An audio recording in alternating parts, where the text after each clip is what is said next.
এই ধরনের অ্যাক্সিডেন্টে যারা মারা যায় হাদিসে আছে যে তারা শহীদের মর্যাদা লাভ করে।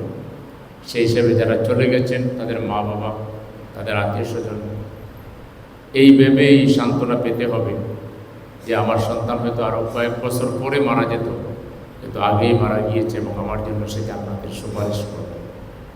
জামাত ইসলামী মানুষের বিপদ আপদে সবসময় পাশে দাঁড়াবার চেষ্টা করেছে।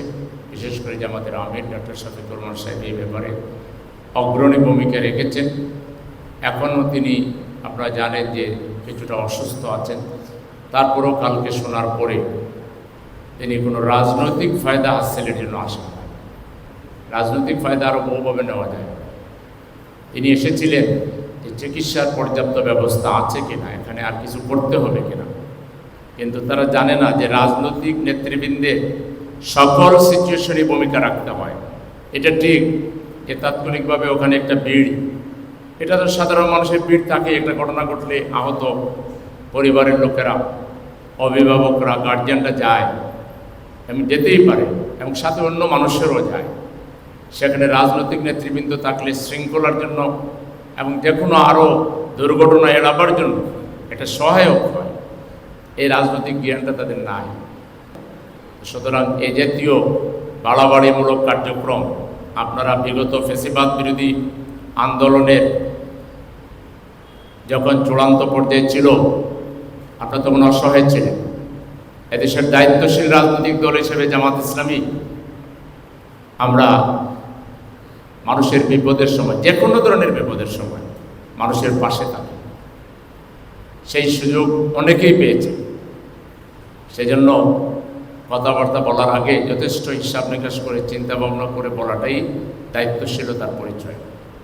সম্মানিত ভাইয়েরা, আমরা আজকে অত্যন্ত শোকাহত এবং আমরা সত্যি আমাদের বাসা হারিয়ে ফেলেছি। আমাদের প্রিয় কলেজার টুকরা ফুলগুলোকে, আমাদের আগামীর ভবিষ্যৎ জাতির কর্ণধারগুলোকে হারিয়ে আমরা গোটা দেশবাসী আজকে শোকাভিভূত। আমরা আমাদের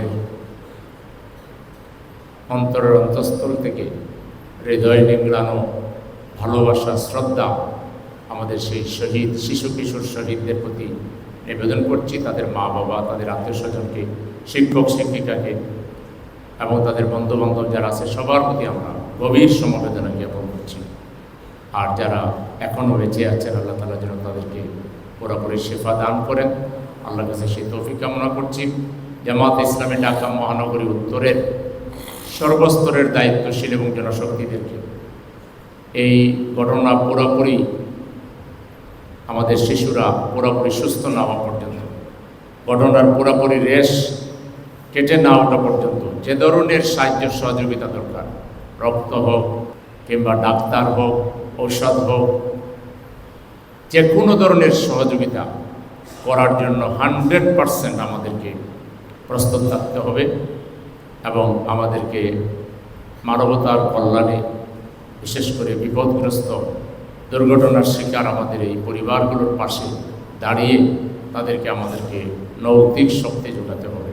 আমি ঢাকা মহানগর উত্তরের সর্বস্তরের দায়িত্বশীল এবং জনশক্তিকে সেই দিকে আবারও দৃষ্টি আকর্ষণ করে মহান মাহবুদের কাছে আবারও সন্তপ্ত পরিবারগুলোকে ধৈর্য ধরার আল্লাহ যেন তৌফিক দেন এবং আমাদের এই জাতিকে আল্লাহ তাআলা যেন বিভিন্ন বিপদ আপদ মুসিবত থেকে, সব ধরনের বাড়াবাড়ি থেকে, রাজনৈতিক ফেসাদ থেকে, আমাদের সমস্ত অশান্তি থেকে এই দেশকে আল্লাহ তাআলা হেফাজত করে একটা শান্তির ঠিকানায় যেন আল্লাহ পরিণত করে দেন।